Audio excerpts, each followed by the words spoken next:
মুড়ি ঘন্ট রান্না করেছিলাম। প্রথমে মুগের ডালটাকে হালকা একটু ভেজে নিলাম। একটু যখন সেন্ট বের হয়েছে তখন চুলাটা বন্ধ করে পানি দিয়ে ভিজিয়ে রাখলাম আধা ঘন্টার মতো। এরপর তেলে পেঁয়াজ দিয়ে একটু নাড়া দিয়ে পেঁয়াজটা একটু ভাজা হলে আদা রসুন তারপর গরম মশলা দিয়ে একটু ভেজে নিলাম। হালকা পেঁয়াজ যখন হয়েছে তখন ডালটা দিয়ে দিলাম, একটু নাড়াচাড়া করলাম। নাড়াচাড়া করার পর এর ভিতরে হলুদ, মরিচ, জিরা গুঁড়া দিয়ে একটু হালকা ভেজে পানি দিয়ে সেদ্ধ হতে দিলাম। আমরা সবাই ফেসবুক পেজে এসেছি কাজ করতে। এখানে ভালোবাসা দিলে ভালোবাসা মেলে, কিন্তু এখানে অনেকজন দেখা যায় ঠিকই অভিনয় করে ভালোবাসা দেওয়ার জন্য, এসে ঠিক আবার ভালোবাসা নিয়ে যেয়ে তার স্বার্থ হয়ে যায়, তখন সে করে কি আনফলো করে দেয়। এটা খুবই খারাপ লাগে। কেন তারা করে আমার এখনও মাথায় ঢুকে না। আনফলো করলে কি কোনো লাভ আছে, না ফলোয়িং লাভ করলে নাকি কোনো লাভ আছে, আমার মাথায় এখনও ঢুকে নাই। সেই জ্ঞানটা আমার এখনও আসে নাই। হয়তো আরও কয়েক বছর যাবে, কাজ যদি করে থাকি তখন হয়তো জানা যাবে।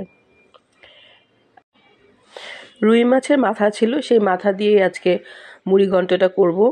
তো মাথাটা ভালোভাবে ধুয়ে তেলে ভেজে নিই, প্রথমে একটু কড়া করেই ভাজি।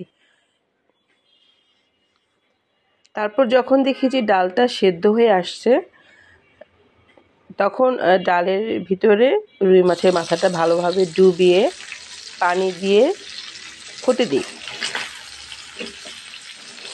আপুরা ভাইয়ারা যারা দীর্ঘদিন এই জগতে আছেন তারা যদি জেনে থাকেন একটু জানাবেন যে যদি কাউকে ফলোইং করি বা ফলোইং রাখি তাহলে কি আমার কি কোনো সমস্যা আছে বা কোনো লাভ আছে, বা আমি যদি আনফলো করি তাহলে কি আমার কোনো লাভ আছে?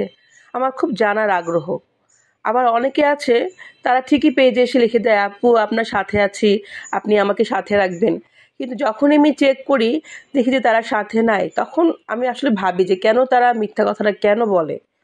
হয়তো বা অনেকে বলে যে আপু সাথে রাখলে আমি সাথে থাকবো, তখন ঠিকই আমি যখন রাখি তারাও কিন্তু রাখে।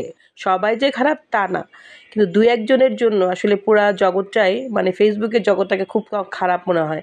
কি স্বার্থ আছে এতে? আমার আসলে মাথায় আমার ঢুকে না। খুব জানার আগ্রহ। যারা অভিজ্ঞ আছেন তারা জানলে আমাকে জানাবেন আসলে কোনো সমস্যা আছে কিনা ফলোইং করলে। এই তো মুড়ি ঘন্ট হয়ে আসছে, পানিও কমে গেছে।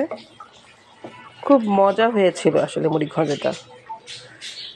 আমি প্রতিটা মাছের মাথা দিয়ে মুড়ি ঘন্ট বানাই, আপনারা করে দেখবেন। আল্লাহ হাফেজ।